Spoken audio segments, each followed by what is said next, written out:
In this video, we will cover the basic steps required to wire a Pentair dynamic torque controller module to a variable frequency drive, or VFD.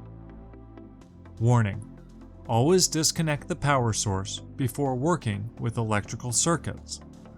When performing electrical work, always read and follow the manufacturer's instructions and safety guidelines, and make sure to always follow your local electrical code and requirements.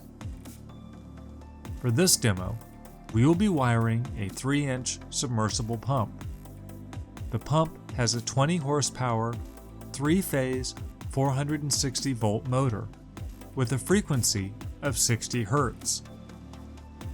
We will be using a VFD rated for a 20 horsepower, 3-phase, 460 volt motor at 60 Hz.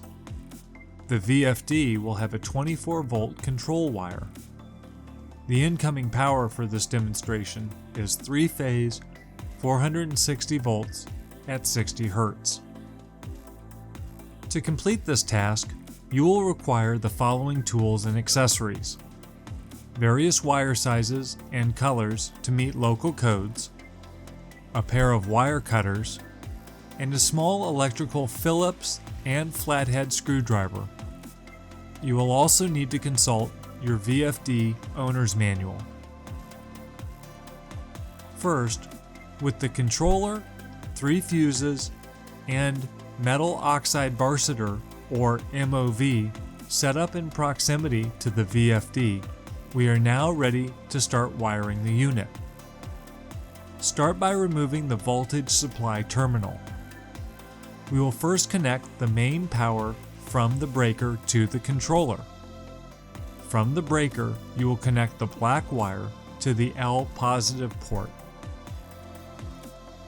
Then, you will connect the white wire into the N negative port.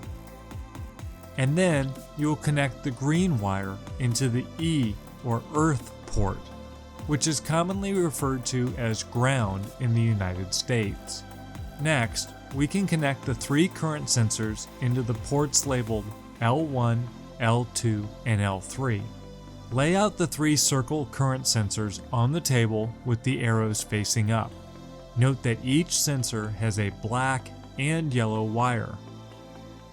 Take the first current sensor and attach its black wire to the controller port marked L1 CTA.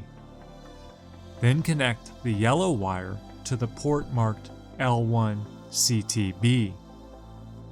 Then take the second current sensor and attach its black wire to port L2 CTA.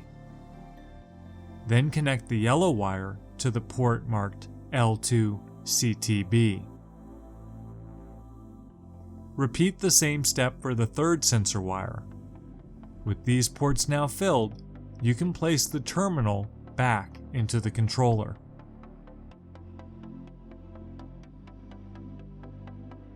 Now, take each of the current sensors and attach them to the pump power supply housed inside of the VFD.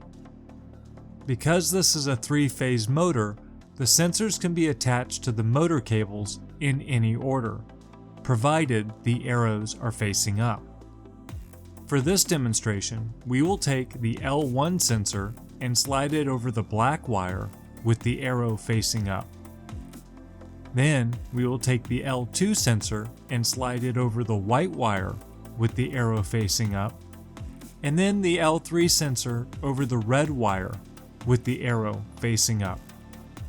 With the sensors in place, you can now connect the pump power cables to the terminal of the VFD as required by your VFD model. Next, remove the voltage reference terminal from the controller.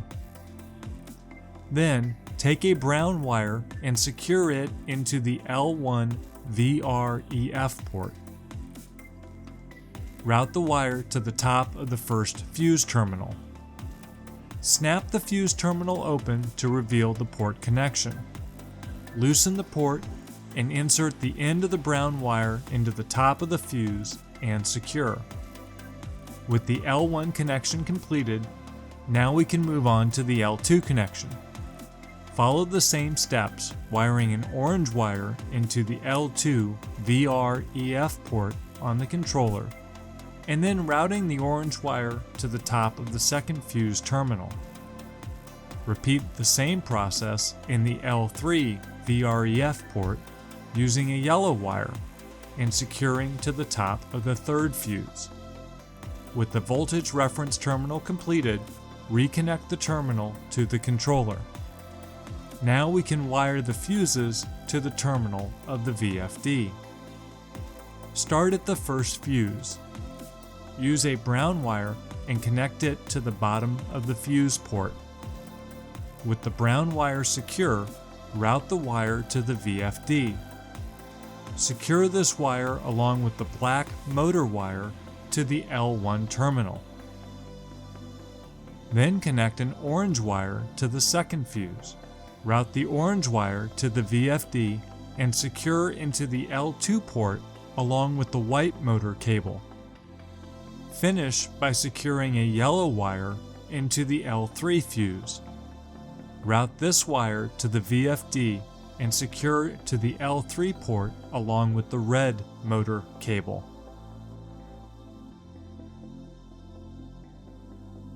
Now, connect the signal hot and signal neutral that will be incoming from the control relay.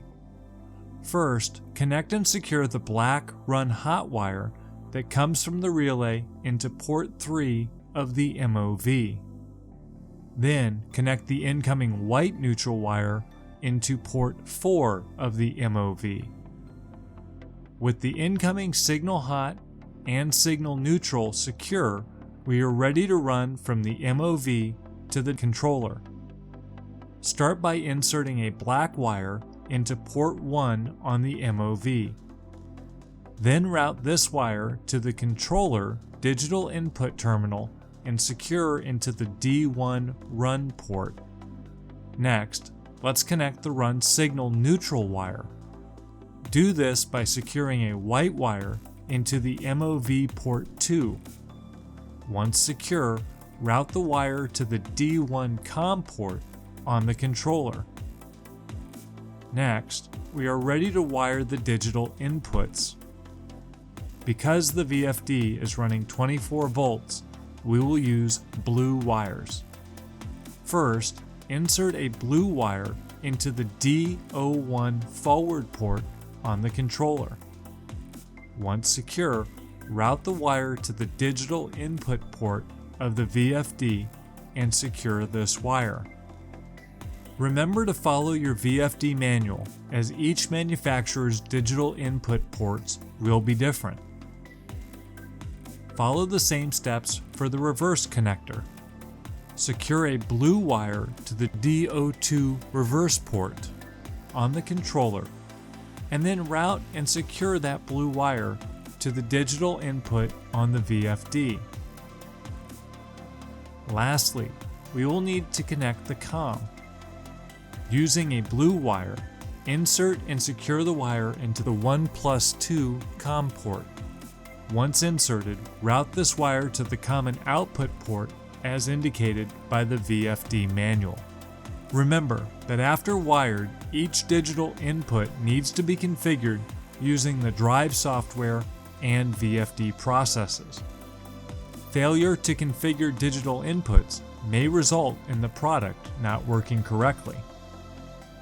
Lastly, we are ready to plug in the keypad connection. The red and black wire will be plugged into the left side of the controller, while the white and black wire will be plugged in to the right side of the controller. With the keypad plugged in, this completes the VFD setup. Thank you, and have a great day.